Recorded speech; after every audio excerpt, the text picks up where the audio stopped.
Bonjour à tous et bienvenue dans cette partie de la formation. Tout à l'heure, nous avons vu comment créer un microservice avec Symfony.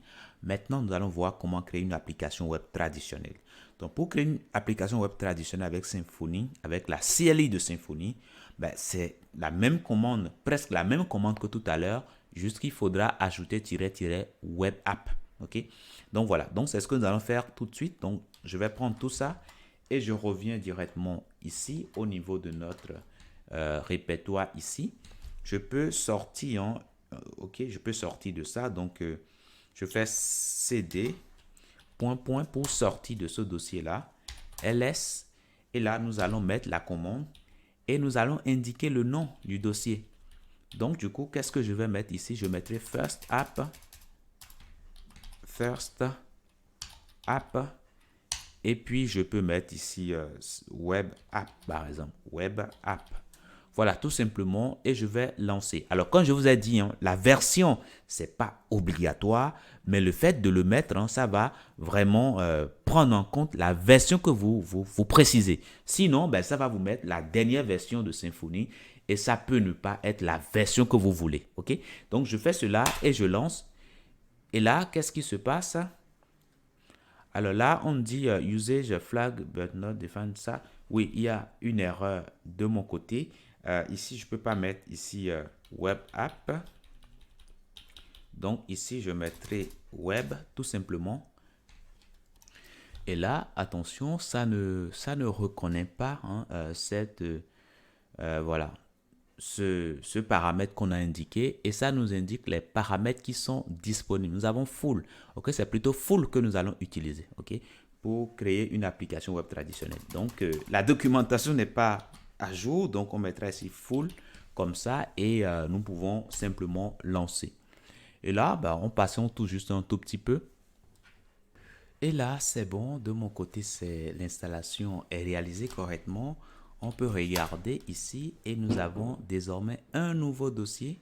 Donc, on peut faire tout simplement cd first et puis web.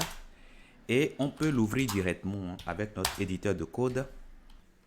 Et nous voilà dans le dossier. Vous voyez que nous avons ici une application web traditionnelle avec tous les dossiers qui sont nécessaires et tous les fichiers nécessaires également. Je vous avais parlé de tous ces fichiers et dossiers. Donc, on peut lancer l'application web traditionnelle en ouvrant notre console ici.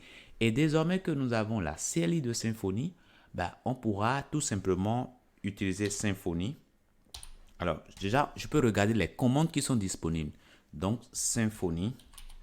Je mets Symfony tout simplement, ça va m'afficher les commandes disponibles.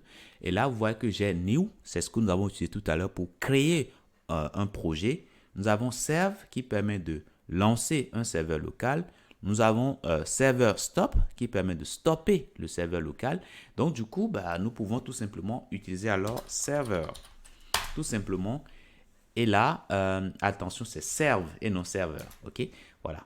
Donc, si on veut utiliser serveur, ça veut dire qu'il faudra mettre deux points stats. OK? Voilà. Donc, je mets serve tout simplement. Et là, ça va me lancer l'application web traditionnelle. Donc, je passe un tout petit peu. Et là, c'est bon, c'est lancé. Et ça m'affiche bien le port sur lequel ça a été lancé. Donc, on peut directement aller là-dessus.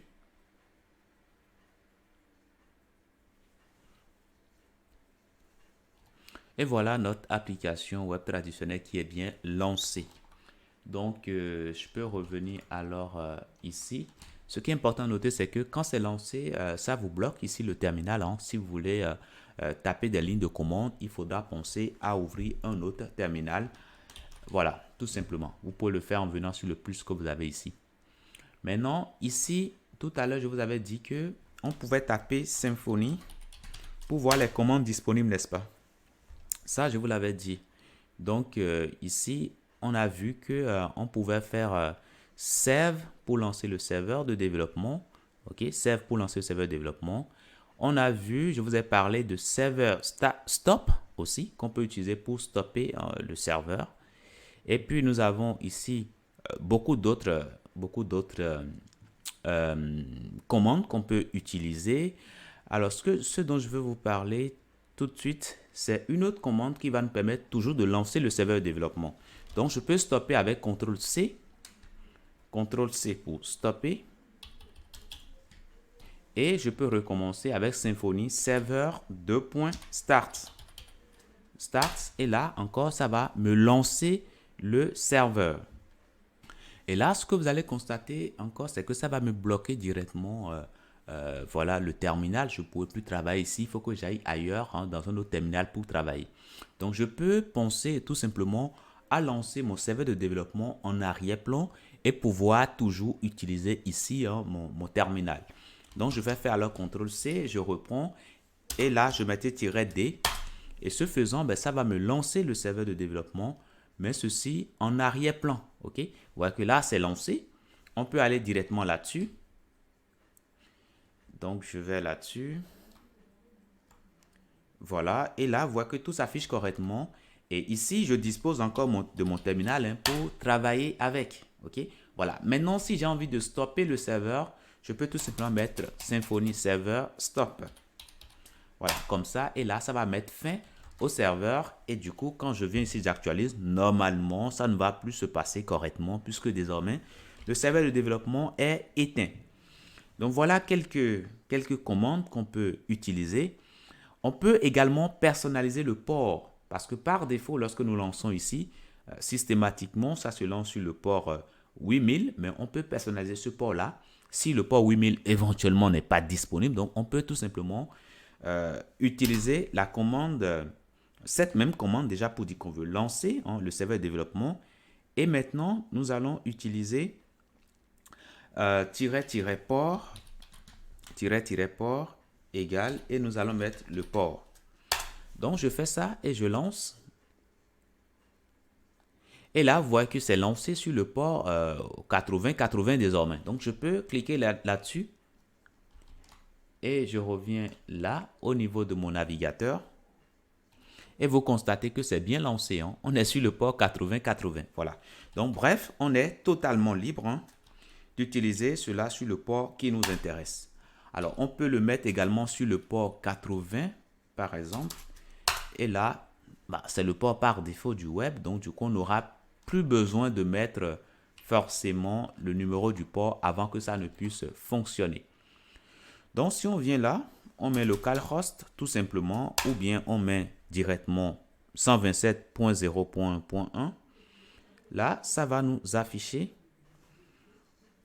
Alors là, je mettrai le port. Et là, tout se passe correctement. Donc, voilà comment on peut créer une application web traditionnelle. Je vous dis merci d'avoir suivi cette partie et à tout de suite dans la